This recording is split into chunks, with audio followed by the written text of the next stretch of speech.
Dr. Anthony Fauci this week revealed the blueprint for the Biden administration's proposed vaccine passport, while the majority of the mainstream media ignored disturbing historical similarities.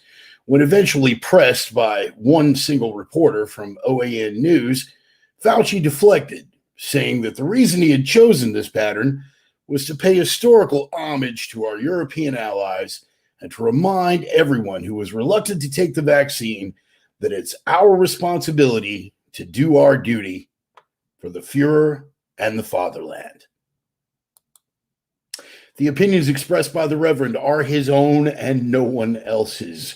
Not friends, not foes, not supporters, not detractors, and certainly not employers. They have been adjudicated thought crime in all jurisdictions. Consider yourself warned. They are coming from the heart. They are guided by the mind. They are guaranteed to choke you with a big, fat dose of the truth cock. Boys and girls, it's time once again for the Sunday sermon. I want to thank the real Matt Topolsky for sending me that blueprint for the vaccine passport. Everybody in on the drum roll. Here we go. That's right, guys. Send it off with the bumper music as always. A little band from the smoldering ruins of Minneapolis, Minnesota. The band is called Red Desert. The name of the song is Older, No Wiser. Because every week I seem to get a little bit older, and every week you guys get to decide if I've gotten any wiser. A lot of stuff happening this week, man. I feel like I'm hitting my stride again. We had a couple of weeks out where there was a bit of a personal crisis that I had to address, and then of course last weekend coming off the anniversary with the wife. I want to say hi to anybody who might be joining us accidentally on BitChute. If you guys have not explored that, by the way, it's just another format. I'm looking for different platforms, different ways to make inroads because, again, big tech censorship and whatnot. I'm just looking for anything, man. I'm looking at Rumble. I'm looking at BitChute, but I actually have, if somebody wants to pop over to BitChute right now and take a look and see if it's running live, I don't think that it is. But I got YouTube coordinated with BitChute to where it's at least running the replay. So if you're on BitChute and you're tripping and falling over this thing for whatever reason and wondering how you got here, hey, I am the Reverend. Welcome. Glad you made it. Glad you showed up. You're thinking to yourself, who the hell is this guy? I'm nobody, man. Like Manson said once upon a time, I'm nobody, man. I'm nobody. I am just ordinary blue-collar guy, dude, crane operator, out here building shit, and this is something I do every Sunday because it's cheaper than therapy, man. Just a guy with some opinions, hopefully looking to find some kindred spirits, some like minds, and just kind of usher us through all this weird shit that's going on right now. So this is just a little something I do every Sunday wherever I find myself. Currently, I'm at a motel in Central Oregon, close to a project that I'm working on out here. A lot of these will come from hotel rooms, whatever. Sometimes I make it home. But anyway, if you're joining us on BitChute and you've stumbled on the broadcast, hey, welcome. Stick around for a little bit. Hope you dig what we have going on. For anybody who's here who hasn't explored BitChute as a platform, take a look at it. I think it's going to be a good alternative for conservative voices going forward. Seeing as how big tech censorship is pervasive in all these different platforms now. Eventually, YouTube is going to shut me down. They're going to shut us all down. Anybody who doesn't follow the party line and whatnot. I know I'm being alarmist, tinfoil hat and whatnot, but we all see what's going on. We got Joey, the Sultan of Sarcasm, on board. We got Carrie and Roman from opiumtales.com. Happy about that. Tommy Rose. Good to see you, buddy. Hope you're staying safe and doing impressive things out there, pal. Let me see. Who else we got? Of course, the mighty Joel on board. Everybody on board. All the usual suspects. I've got my beloved Oksana on board. Sergey says hello because Russia. Oh, my love. You are wonderful. Remind me, I got to send you a personal message. I just thought of something about the Russian name connection that made me kind of giggle, but I'm not gonna throw it out here on a public format. But remind me, I'll message you later on. But glad you made it out. Anyway, man, I'm gonna go ahead and fade the bumper music out. Uh, Take some time, say hello to everybody, give a couple of sponsor shout outs. Once again, the band is Red Desert from the smoldering ruins of Minneapolis, Minnesota, a once great city, torched and leveled, razed to the ground amid the mostly peaceful protests of 2020. So there's that. Anyway, a couple of sponsor shout outs just real quick. You guys have been on board. First of all, as I said before, Roman and Allie and Roxy over at opiumtales.com. They are the erotic pinups and portraits people. You can check out his artwork and his testosterone driven commentary. Outside of being one of the flagship sponsors for the program, he has also been one of my oldest and dearest friends for decades and decades. I can't even tell you how far we go back, mostly because it'll make it easier to dox, but whatever. Opiumtales.com, check it out. And of course, my Viking brothers, Casey and Dusty Tellison over at Nordic Smoke Barbecue, independently owned local business out of the Spoke, veteran-owned business. Casey, the author of Freaks of a Feather, which is published by Latop Press out of Spokane, Washington, and available on all your usual book outlets, including Amazon. Definitely worth a thing. I don't know if you guys follow my personal page, but Casey, it damn near brought a tear to my eye. All of the people that have come out, and you guys saw the interview a couple of weeks ago. We were fortunate enough to have him on the program to go over the book and some of his experiences. And he is getting accolades. If you guys have read the book, you understand why. He is getting accolades for this book from all over the place, man. I mean, like huge names in those circles. And he got probably the biggest one that you ever could have hoped for as a former Marine, General Mad Dog fucking Mattis. Yeah. This week, if you guys follow it on the personal page, I don't know if Casey is a very humble guy, and he didn't have it set to share necessarily. So I don't know if that post carried, you guys got to see it, but Casey got a copy of Mattis's book, autographed, laid out by Mattis. Hey, Casey, you're an amazing writer. Thank you for all that you do. Thank you for being a Marine from another Pacific Northwest Marine. Because I don't know if you guys knew this, but Mattis is from the Northwest as well. And looking forward to making your acquaintance in person. General fucking Mattis sent him a copy of the book and gave him accolades. I'm beaming with pride for the guy, because ever since he went down this journey as a writer, ever since he went down that alley, I always knew the man had a gift, and to see other people, especially people of that import in that circle, recognizing it, man, I'm proud as fuck. So Casey, thank you for everything that you do. And you guys get out and support him, when he's out there with what they call the long ship, the smoker trailer out there around Spokane. It's every Thursday at American Gun and Pawn, right there off of Sprague. They set up there every Thursday. Go get some, the only legit barbecue in the Inland Northwest. Go get some. Tell them the Reverend sent you. You guys will have an interesting conversation. 1856. So Bart was in college then, right? Yeah. Okay, Kurt. Yeah, that's very funny. Take the easy old guy joke. There you go. So, what do you say we jump off into it, man? There's been so much going on over the past few weeks. Again, dealing with the death of my best friend, and then following that up with redeeming and reinvigorating anniversary weekend with the wife. There's been a lot going on in the world, but there are times where the world's just going to have to fucking wait, man. I've got shit going on, and I appreciate you guys being patient, because I know a lot of people have been in my inbox like, hey, man, you're awful quiet on Afghanistan. And I'm like, yeah, well, but we'll jump off into that, because everybody seems to be, my ever-present jug of liquid enthusiasm, everybody seems to be really on a tear about this and upset about it.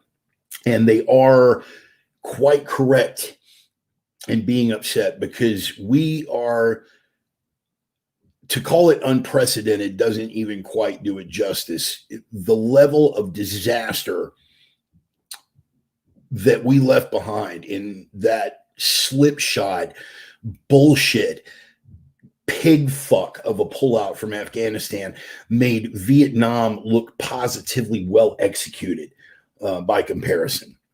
And watching the PR flags and the press cover for this fucking cadaver. And again, you guys have heard me state it on both my personal page and my fan page. Not my personal page, my fan page and my Twitter feed. You guys have heard me say it. Don't get caught up in hating on Biden, okay? Biden is a face. Is a and proper to hate and be angry with what this doddering cadaver represents. But let's not get so caught up in it. He's not making the decisions. He's the guy that's having to run interference. He's the figurehead that gets up in front and reads a fucking teleprompter. Not very well, I should add. But he's not the guy making these calls. And we need to save that vitriol for when we do finally figure out who's really behind this shit. And I would go so far as to say that Milley probably has a lot to do with it. Milley and the Joint Chiefs. And that's even more disturbing. But that's something we're going to get off into in a minute. I want to cover these bullet point by bullet point. I got all my tabs, lined out across the top of the screen here. It was a pig fuck. It was a pig fuck from the word go. We left Americans behind. All of these things have been repeatedly lamented by conservative media and conservative pundits, and repeatedly run interference for and excused by everyone else in the media. So for me to just jump on board and rehash all of that at this point is not only a waste of time, but actually outright counterproductive. You guys know the story. It was a pig fuck. We left Americans behind, and then we went one better and had Anthony Blinken's State Department actively interfering with private citizens who were trying to get people out that we left behind. As if it weren't bad enough that we left them behind when we had civilians, most of whom were former special operators, going in and trying to get these people out. The State Department ran interference. The State Department made sure that their flights were denied landing privileges in surrounding countries. At this point, we're beyond anything that can be explained away by incompetence. We're looking at outright malice. We are looking at outright deliberate action here, and no one with any critical thinking skills and two brain cells left to rub together can deny that at this point. No matter how much the PR flacks want to run interference for it, no matter how much people want to get behind their team and their tribe politically, there can be no denying that this is deliberate at this point. Because if it is incompetence, how the fuck did we arrive here? I don't want to get conspiratorial, man, but every new thing that comes down the pike, you just have to look at and go, what's the end game here? Why would you deliberately interfere with the actions of private citizens trying to do what the government could not? Oh, that's why. Because you couldn't. You couldn't. You didn't have the will. You didn't have the drive. You didn't have the ability, and somebody else is going to do it and make you look bad.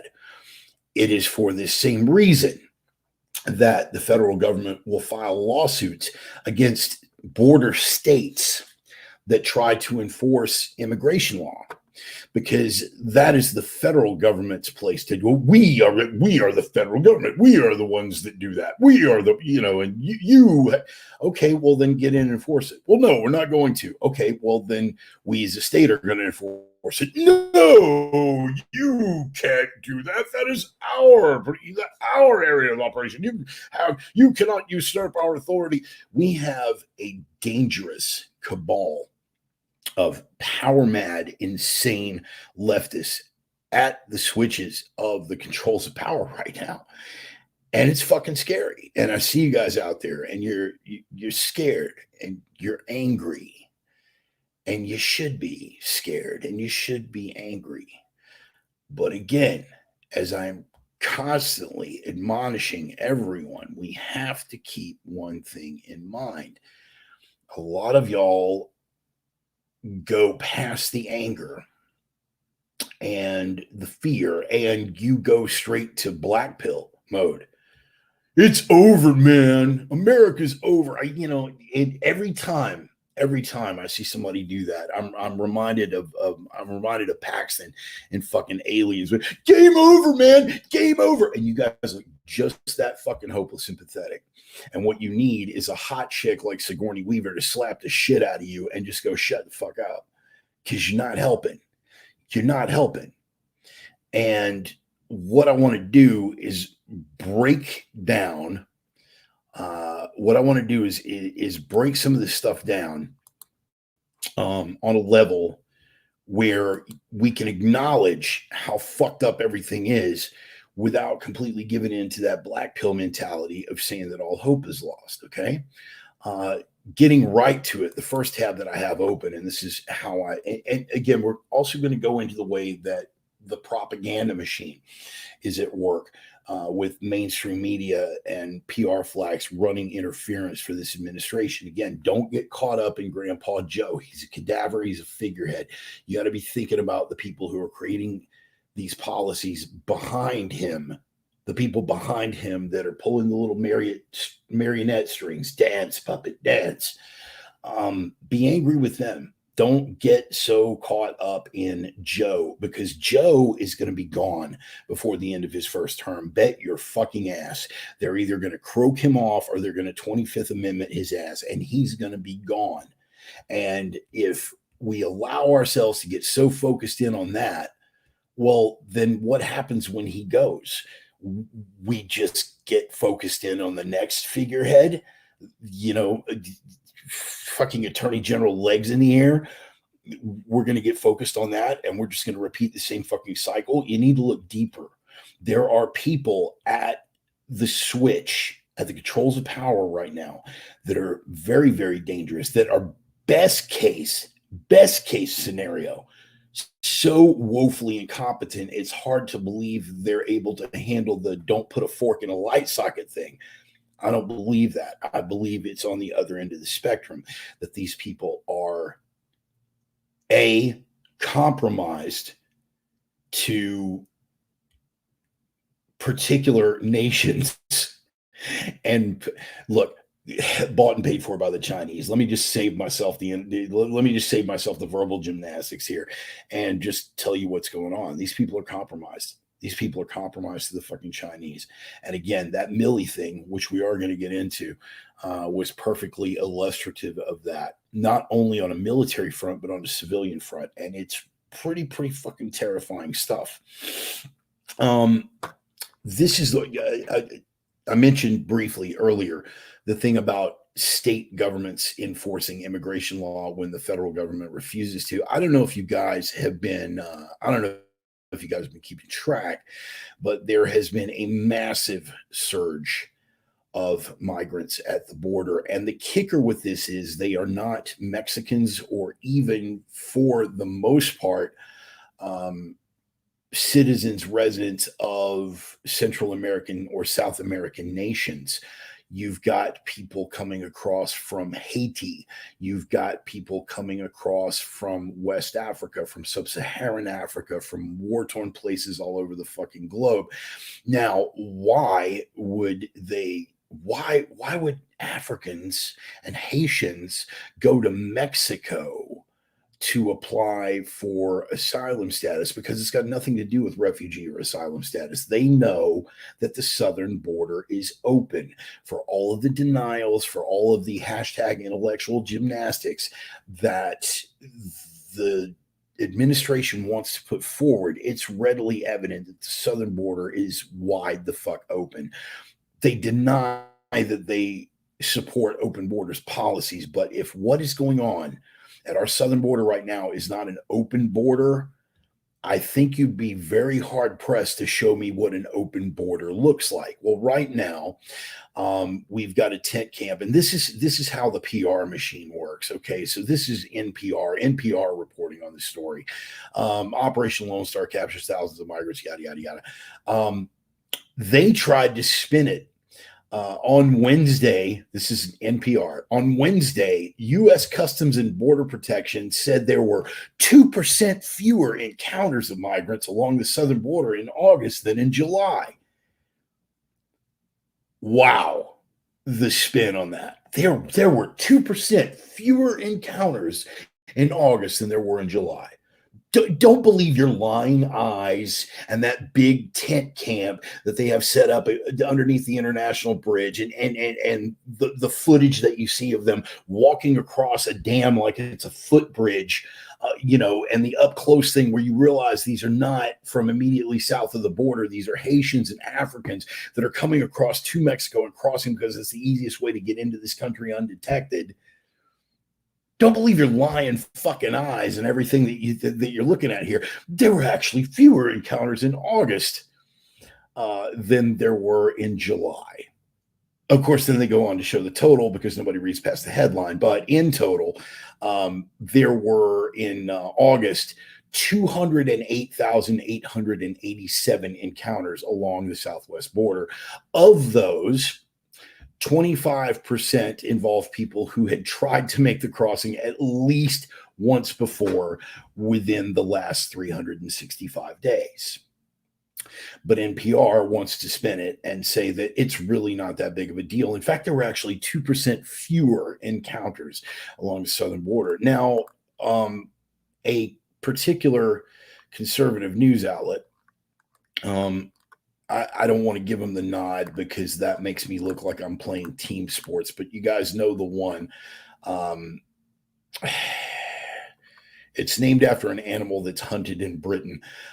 They were flying a drone along that southern border and showing us all the stuff that was going on. And Biden's FCC, or excuse me, Biden's FAA, rather, Biden's Federal Aviation Administration issued an emergency order shutting down drone flights over that section of the southern border. Would not give a pretext, just said that it was an emergency order denying drones the ability to fly. Now, you may look at that and be quite corrupt. Again, I'm going to give you why we're not getting black-pilled about this stuff. You may look at what was done there, and you may quite correctly remember over the last 4 years where we were told that we had a tyrant in office and that democracy dies in darkness and that he was the enemy of a free press and all these other things. Here's what he didn't do: spy on journalists. Here's what he didn't do: shut down drone flights over the southern border. These kind of things. Democracy dies in darkness. All right, what the fuck ever. The FAA can have their little crackdown. They can have it because ultimately it doesn't matter. Because do you know what the DPS did? This particular news network was denied the ability to fly their drone. So the Texas Department of Public Safety, the state troopers, you guys live in Texas, you know all about the DPS. The DPS said, "Oh, cool. They're not going to let us. They're not going to let you fly your drones. Neat.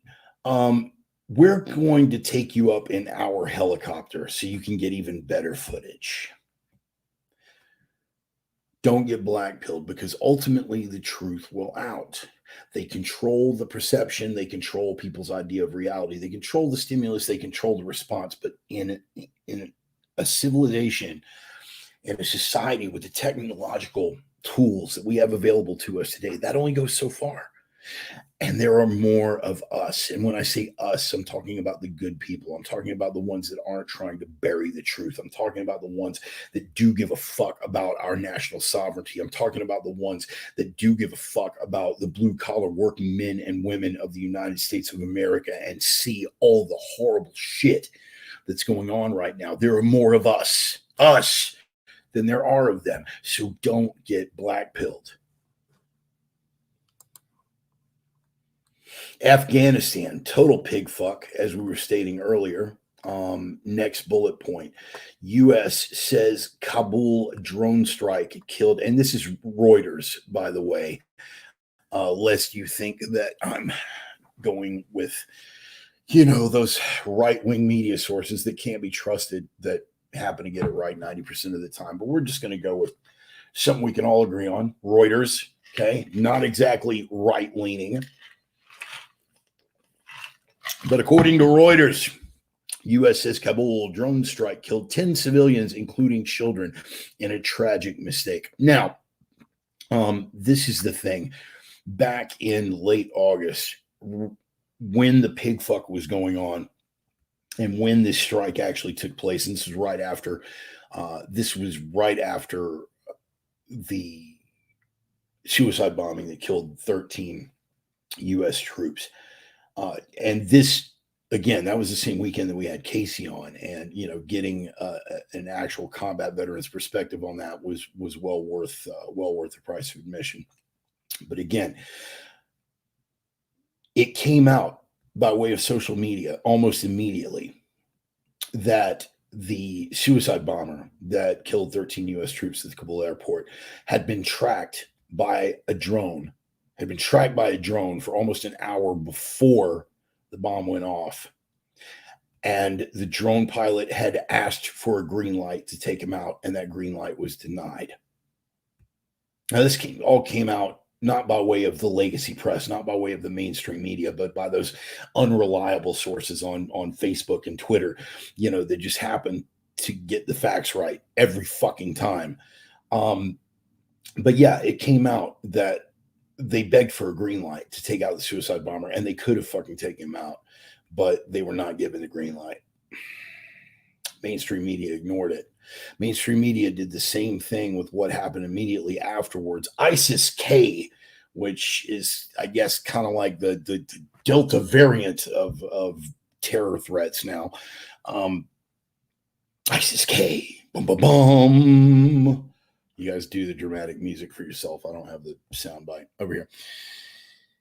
ISIS-K, we struck ISIS-K, proving, and again, Psaki, proving our over-the-horizon intelligence capacity.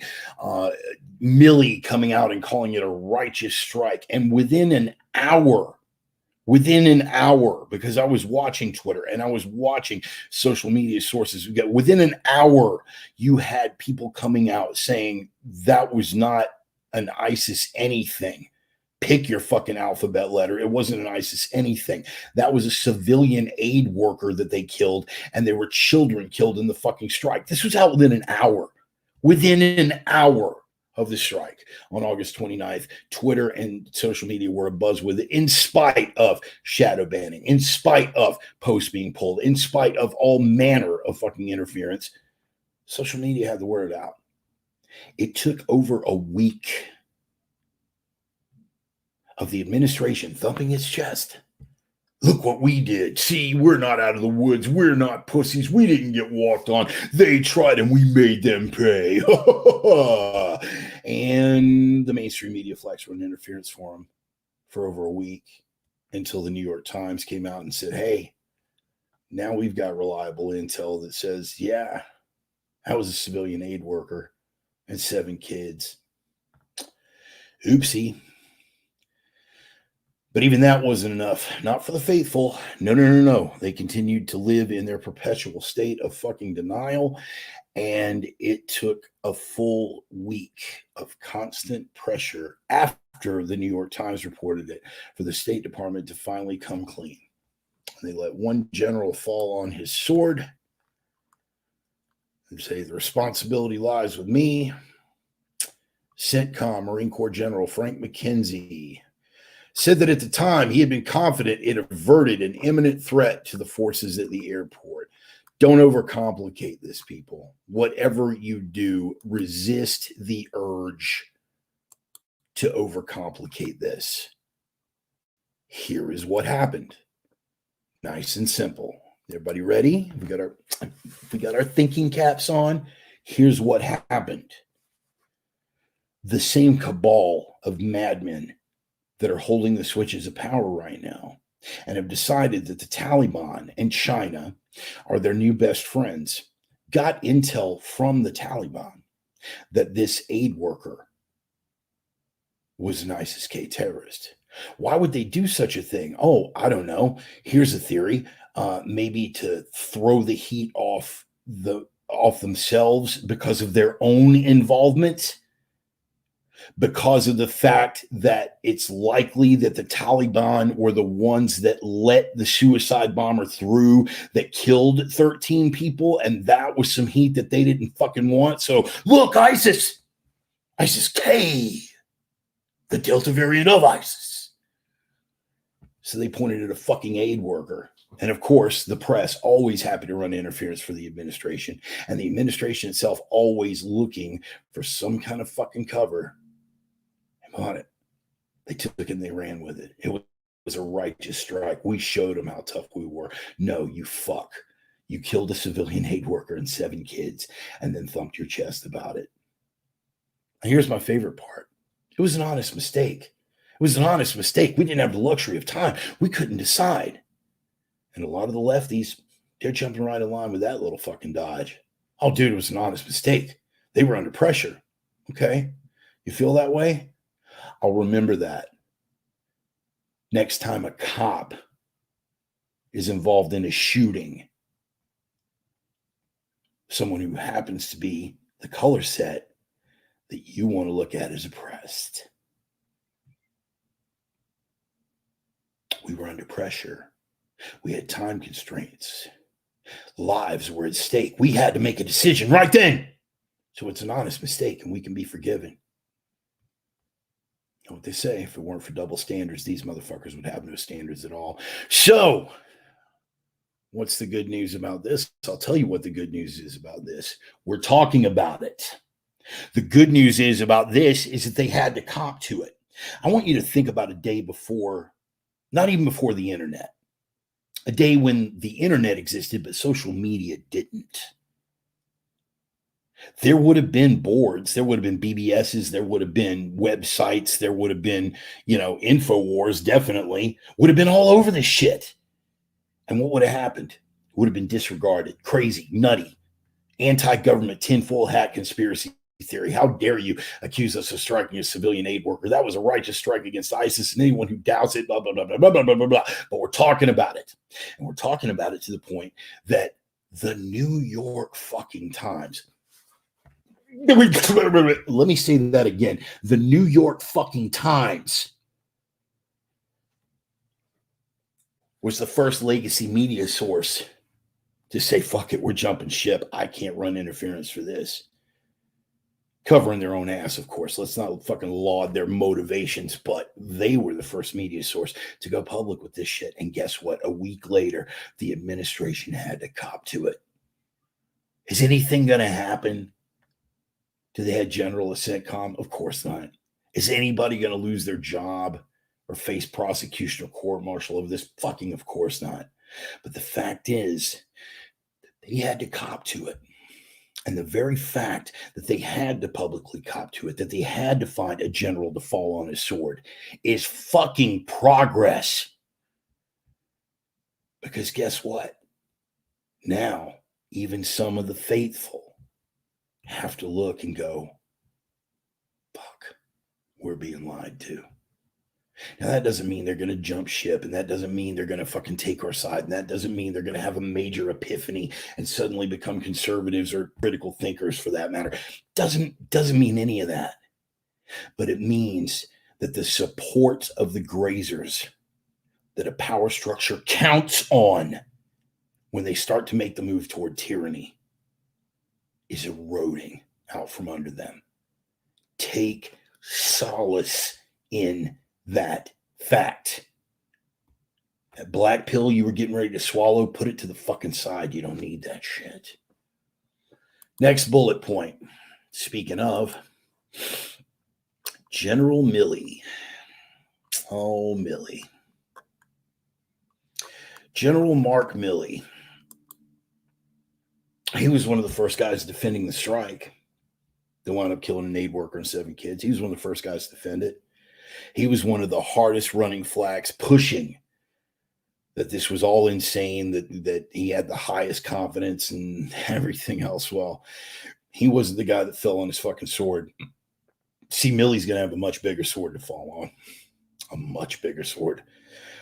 You see, Mark Milley, as chairman of the Joint Chiefs of Staff, is the highest ranking military officer in the country, the number one guy.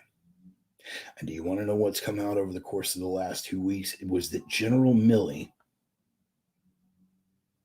openly contacted his counterpart in China after the election when Trump was a lame duck president and assured him. Now, I want you to ponder this, and I don't care what you think about Darth Cheeto, and I don't care what you think about preserving order, on the world stage, and I don't care what you think about anybody's political anything. Ponder this under any other set of circumstances with any other human being. The highest ranking military officer in the United States contacted his counterpart in an enemy nation, a communist enemy nation, and assured him that if any military action were to be taken, that he'd be sure to call him and give him a heads up. Well, we had to do it, Reverend. We had to do it. Trump was a madman. It was the only way to get him under control, which is how they justified the other part of Milley's malfeasance. You see, Milley was in contact, and I remember when this story broke, all right, the part of the China calls didn't come out, but even the mainstream media let slip back during Trump's lame duck phase between the election and Biden's inauguration, let slip that Pelosi had contacted the Joint Chiefs and demanded that control of the nuclear codes be taken away from Donald Trump. Now, that by itself would have been enough to constitute, what's the word? I'm thinking pigeons. Pigeons. What sound do pigeons make? With apologies to Bill Hicks.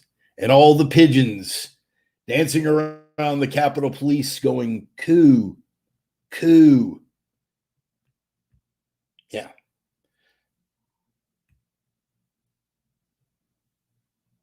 For all the talk about January 6th being an insurrection, that was an actual coup.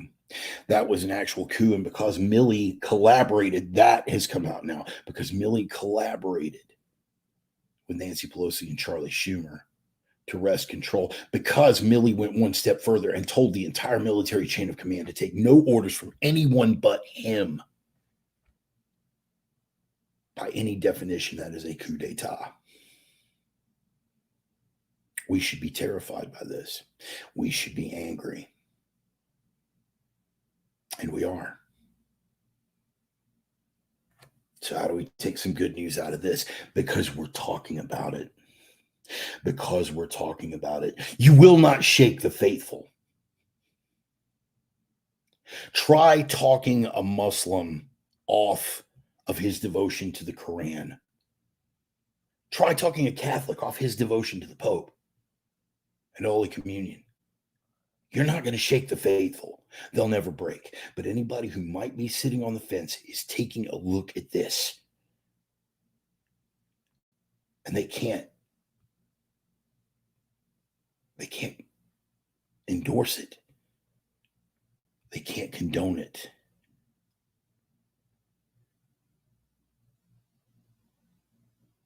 People are shaking. People are shaking and they're coming off the fence. I don't need them to fall on our side. I just need them to get the fuck out of the way when the time comes. And that will be the final result of this. So take solace in that as you follow this thing on Milley. The press is running interference. They're defending him. He's not going to go to prison. He's not going to be court-martialed. Not for the next 2 years. Because as long as Democrats control the House, they're not going to let that happen. So what happens in 2022 in the midterms? And you already know where I'm at on this. And that's why I love doing these videos, because if I'm wrong in 2022, you can go back and you can throw this up in my face and just go, what do you think now, Pollyanna? You and your blind fucking optimism. How are we looking now, asshole? And I'll be compelled to go, yep, you're right. Lock and load. Tell me what weapon I just charged with that motion. Tell me what weapon I just charged with that particular stroke. Brother Pearson, you were absolutely right. Ignore zealots. Ignore zealots. Oh, my goodness. Anyway, so next bullet point, if we want to take solace in that, it's the fact that we're talking about it. And if I'm wrong in 2022, hey man, lock and load, we can get ready to rumble. But in 2022, I believe that the GOP is going to sweep both houses. And I believe that the GOP members that are going to sweep both houses are going to be arch conservatives. They're going to be people in line with Trump, with DeSantis, with Abbott, regardless of what you may think of their failings. And I'm not the biggest fan of Greg Abbott in Texas. Sorry, full disclosure. And there's a lot about Ron DeSantis that I don't dig. But look at the overall arc. It's going to be candidates like that that are going to sweep both houses for the GOP in 2022. And we will be able to get to the bottom of this. And we will be able to have impeachment proceedings. And we will be able to move against Milley and get him court-martialed. If I'm wrong, then I'm wrong. But I refuse to swallow that black pill and give up hope. Bullet point next. Another one that came down the pike this week, and I got a bunch more bullet points, so I'm going to be running through these pretty quick. Libertarian in Chief on Twitter had a tweet today, and you can do some fact checking on it because the Biden administration actually did propose this. When I was in banking back in the 90s, this is Libertarian in Chief on Twitter. When I was in banking back in the 90s, we had to start reporting people who moved over $10,000 worth of cash at a time. I remember this, by the way. It was the early days of FinCEN, and I remember yelling slippery slope, and everybody said that slippery slope is a fallacy, and they've got to do that to control corporate malfeasance and drug traffickers, and it'll never get any further than that, and it won't affect normal citizens. Okay, great. Let me start over. Libertarian in Chief on Twitter. When I was in banking, we had to start reporting people who moved over $10,000 in cash at a time. It was a huge invasion of privacy, and the only people we ever reported were small business owners. Now, Biden wants the limit lowered to, I'm going to let y'all guess. Anybody want to take a guess? Who wants to guess? Did anybody read this story? Joey, I knew I could count on you. Yeah. Now Biden wants the limit lowered to $600, and almost everyone will be on the list. Yeah, that's coming, folks. That's coming. Because y'all didn't call it when it was $10,000 because it didn't affect you. First, they came for the trade unionists, and I didn't speak up because I wasn't a trade unionist. And eventually, they came for the conservatives, and there was no one left to speak up. Yeah, that's where we're at. He wants full access. Not he. Again, not following my own advice there. His handlers at the Treasury Department, they want access to everyone with, and by the way, it's not $600 transactions that they're looking to get access to. It's the full records of anyone with $600 in a bank account. So if you think this doesn't affect you, you're wrong. Absolutely wrong. That's just a little something coming down the pike. But the good news is we're talking about it. And immediately there was a backlash. And the Treasury Department had to back off. For now, they'll be back. Of course they'll be back. They never quit. Was it Jefferson said? Or was it Jefferson? I believe it was Jefferson that said the price of liberty is eternal vigilance. If I'm misattributing that quote, someone please feel free to jump in and correct me. I've taken a lot of head trauma in my day. I forget stuff. I promised we weren't going to get back to the COVID cast. I did promise that we were not going to get back to the COVID cast. But it's the big one, and we're going to go out on it. Because last week, Biden came out with, shall we say, an ambitious plan for the great unwashed, for the great unvaccinated. He didn't come out with an actual federal take the shot or we'll lock you down, but he did everything that he thought he could within his power and a little bit beyond his power. Again, don't get focused on Biden. It's his handlers. It's the people that are making these policies. It's never been about public health. It's always been about control. Anyone who watches this program knows that. Anyone who doesn't watch this program and has two brain cells to rub together knows that. But here's the kicker. I'm going to, again, while we're playing the quiz game, yesterday. Jordan Peterson, you guys know I love Dr. Peterson. JBP, I love you, brother. And you can say what you want about the man. I don't give a fuck. I love him unequivocally.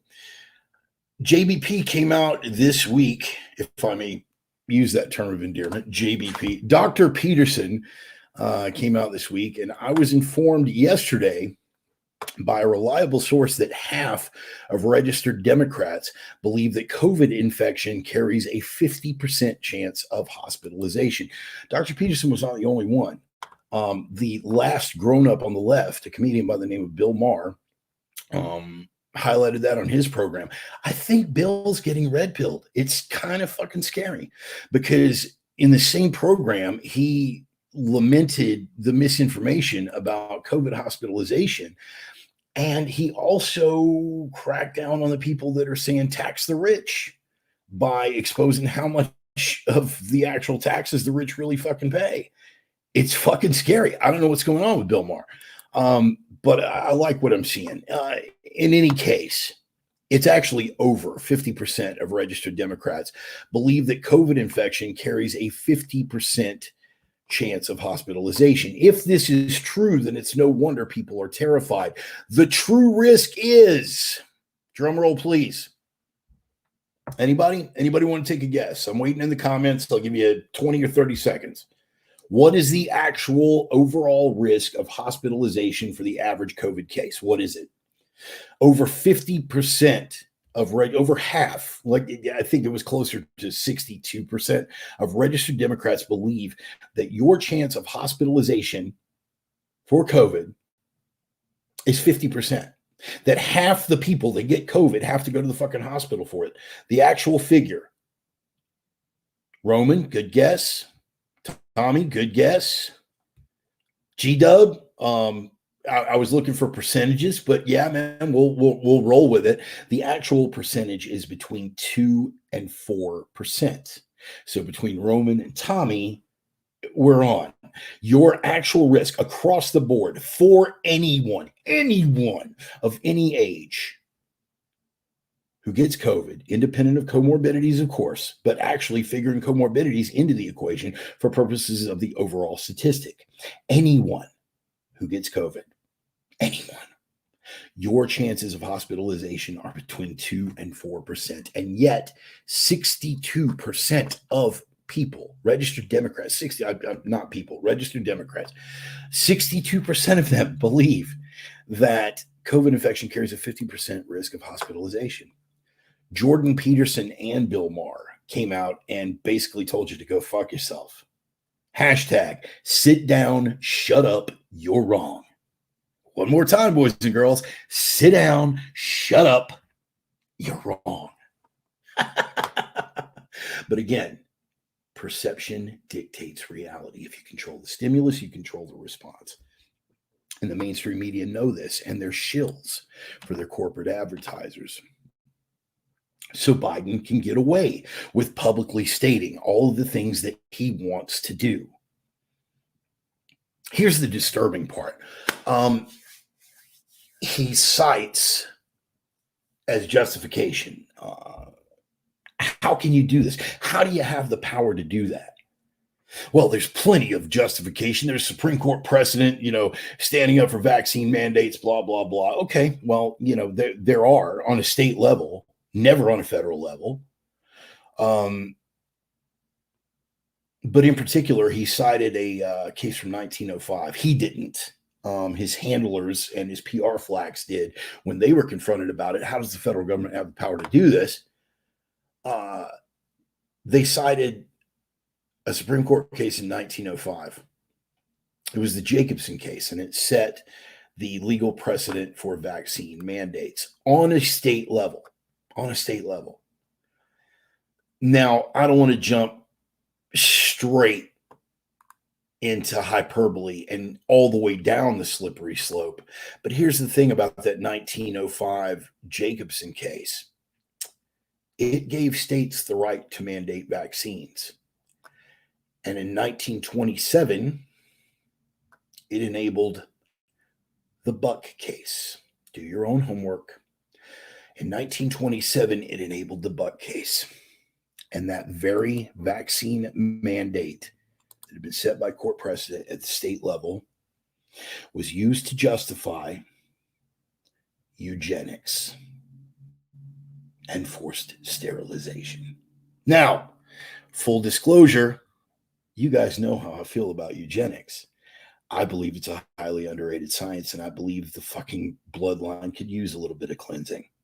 But that's a personally held belief. And the belief that I hold even stronger is that no state, no government can ever be trusted with that kind of power. It's just something that I entertain when I'm having quiet time. But yeah, the vaccine mandates, the precedent that enabled it at the state level in 1905 was used in the Buck case in 1927 to enable states to enact mandatory sterilizations. Eugenics, Margaret Sanger, and later, a German with a funny mustache. Did you see my friend Kyle? He's this tall. See, Kyle? Yeah. So there's that. But again, no one wants to take a look at any of these things. So where do we come up with the good news on this one as we head into the home stretch? Here's where we head into the home stretch on this one. Let me pop that back just very, very quickly. Here we go. All right. Oh my goodness, NPR, you motherfuckers, you. You motherfuckers, you. There we go. Here's the spin. Again, I'm just going to go into this, and then we're going to get into the good news. Here's the spin. And we'll get immediately into the good news, dovetailing off of the spin. NPR, the original title of the article, FDA panel says Pfizer COVID booster okay for older citizens. That was the original title. FDA panel says Pfizer COVID booster okay for older citizens. Well, that makes it sound like hip, hip, hooray, right? No harm in the fucking boosters. Let's get right on out there because that was a big part of Biden's plan. He ordered 400 million doses of the booster at taxpayer expense from Pfizer. 400 million. How many people in the United States? 330 million. So he orders a dose for every fucking man, woman, and child because he's confident this shit's going to carry through. And what does NPR have to say about it? FDA panel says Pfizer COVID booster okay for older Americans. And then they had to change it to an FDA panel says only high-risk Americans and those 65 plus should get COVID boosters. But here's what they're trying to hide. And here's where we get into the good news. For your asshole idiot friends that are always follow the science, listen to the experts, listen to the doctors, the flacks are hiding that this week the FDA voted 16-2. Let me say that again. 16-2. The FDA voted to reject booster shots for the overwhelming majority of American citizens that have been previously vaccinated. 16-2. They said the only people that it makes sense for are those in particular high-risk groups or the elderly. Now, again, NPR and the rest of the mainstream press spun it as a victory, but it's not. It's not. And this is where the good news is. The narrative is crumbling, and they can't even hold what should be a fucking sign off, what should be an auto pin, a government mouthpiece. They can't even hold their own FDA to the fire anymore. It's falling apart. A study came out this week, and I will post this. I will post this on the Reverend Bart fan page on Facebook later. The scale of COVID-19 injection efficacy lie. A study came out in the Lancet. Again, listen to the doctors, follow the science. Oh, you mean like the doctors and scientists that publish in the medical journal, The Lancet, those guys, follow those guys, because here's what they're saying. What they told you it did and what it actually does. And it goes by. I'll put the chart up later, but you can take a look at it yourself. Pfizer is saying that their relative risk reduction is 95.03% for their jab. The Lancet study found that the absolute risk reduction from that jab was, anybody want to take a guess? 20 or 30 seconds. What the actual demonstrated risk reduction was from the jab. Pfizer says it's 95.03%. Anybody want to guess? Come on, guys. You got 20 or 30 seconds. Somebody take a fucking guess at what it actually is, what the study from the Lancet found that the risk reduction actually was. Anybody want to take a guess? Nobody? Okay, well, fine. Fuck it. I'll throw it on out there. 0.84%. Let me state that again because I'm not misreading. Pfizer says that the risk reduction is 95.03%. According to the study published in The Lancet, the absolute risk reduction was 0.84%. So when you think to yourself, or when people with two brain cells left to rub together think to themselves and actually say it out loud, how the fuck do we have more cases this year with the vaccines than we had last year when there were no vaccines? Gee. Remember, listen to the doctors, follow the science. I mean, only the ones that agree with your preconceived notions. But again, it's slipping. The FDA voted 16-2 to reject the boosters. That's a fucking victory, man. That is a fucking victory because the FDA should have been a mouthpiece for government and big pharma, and they rejected the boosters, even though they'd already been fucking ordered out of your pocket, by the way. They rejected it 16-2. Now, is the CDC going to come behind them and do damage control? Bet your fucking ass they will. Bet your ass they will. But right now, we're winning. We're winning. The skeptics have been right all along. And now, in spite of the entire weight of the media machine, the narrative is falling apart. And their own structures can't hold the lie up anymore. Do you understand what I'm saying? We need to be invigorated by this. Do you understand why I'm saying that all this depression and, oh, America's over and we're all going to go down the route to the gulag and blah, blah, blah, blah, blah. Do they want that? Of course they want that. Fuck it. I'm not a Pollyanna. Of course they want that. But just when it seemed it was within their grasp, and just when it seemed that that tide was inevitable and that the only way out was going to be this way, when the ballot box, the jury box, and the soap box had failed us, we go to the cartridge box, and it looked like that was going to be the only alternative. But look what's happening. The lie is falling apart all around them.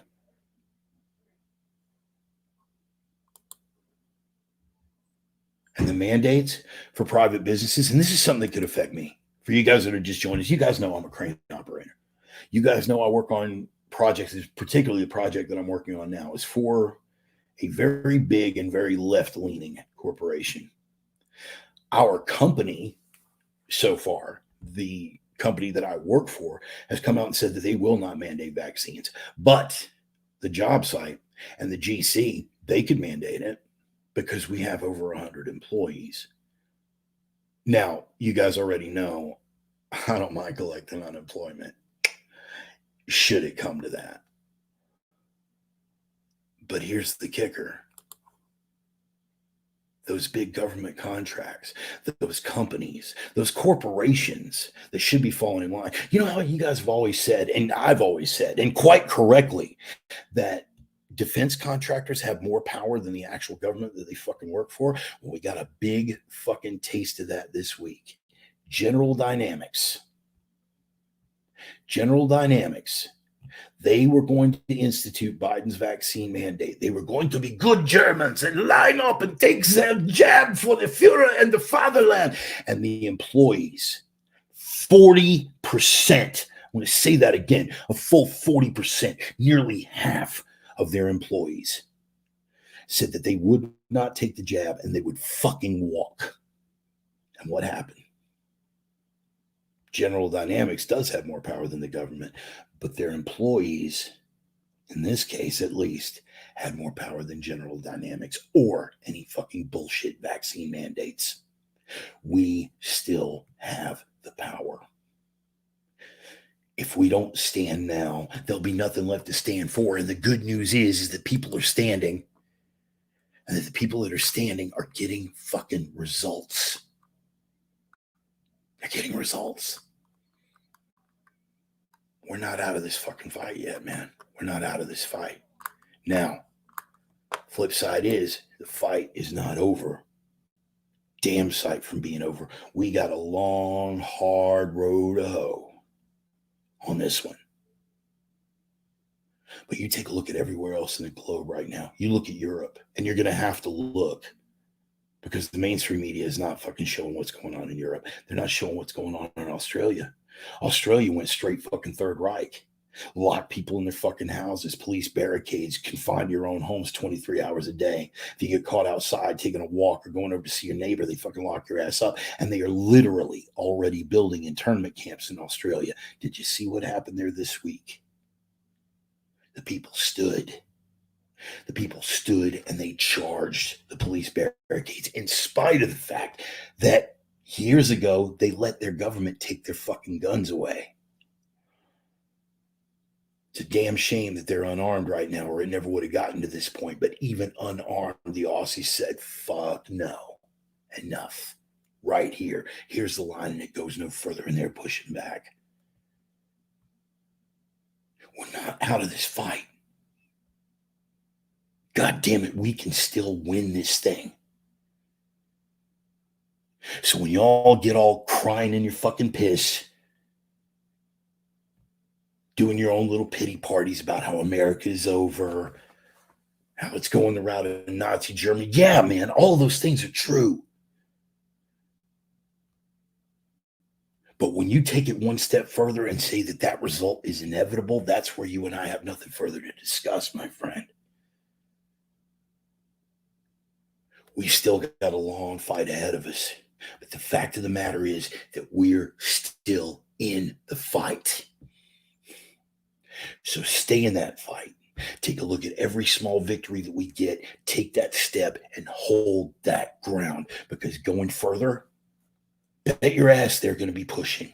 We've got to stand our ground and be willing to push back. I am the Reverend. That is the gospel. I managed to only go 3 minutes over this week. How about that? I'm getting better. Man, I appreciate you guys being here. And again, man, I mean what I say here, dude. I absolutely mean what I say. Push back. Take solace in this. Do not let, because the whole point of this thing, the whole point of the lockdowns, of the mandates, of the fucking public shaming and every other goddamn thing, the whole point of this was to demoralize us. Don't let them win. I'm not feeling the least little bit demoralized. In fact, I've never felt better, because everybody on the other side has shown themselves for exactly who they are. And you know what? We just need to start taking them at their fucking word. And it looks like we are, and it looks like new minds are waking up every single day, every single week. Get a little bit closer. They push a little bit harder. They throw a couple of jabs. We land across. They throw a little 1-2 combination. Left, uppercut, overhand right. Good night. Stay in the fight. Knuckle up, motherfuckers. We got a long road to hoe ahead of us, but we're strong enough.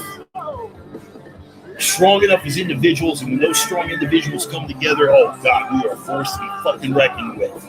So keep that chin up. Even if you got to keep your head down. You know what I'm saying? You guys want to throw me some coin? I'm on Facebook Pay. I'm on PayPal, all that good shit. What you can really do for me, though, man, if you dig what I got going on, is recommend it to a friend. Pass it along. Appreciate the support from everyone. You guys are amazing, man. I appreciate it. Just let them know there's a crazy fat old cripple that gets on and rants and raves for an hour every Sunday. You might dig what he has to say. You might not. But it's worth checking out. Remember, guys, at least the replay is going to be on BitChute now. I don't know if it's simulcasting live on BitChute, but I'm working on that and a couple other platforms. I appreciate you guys sticking with me. I love you all, man. I love you all. Heart, mind, stay strong. Remember that, guys. Remember the prime directives. Be the signal, not the noise. Be the light in a world full of darkness, and be that strength. Always be that strength in a world full of weakness. I am the Reverend. That is the gospel. For all my prophets of doom, my sinner sisters, my Reverend's Rangers, I love you all, man. Appreciate you being here Sunday after Sunday, week after week. Peace. Y'all take care. See you next Sunday, man. Stay strong. We're going to win this thing, y'all. We're going to win this fucking thing. Believe that shit.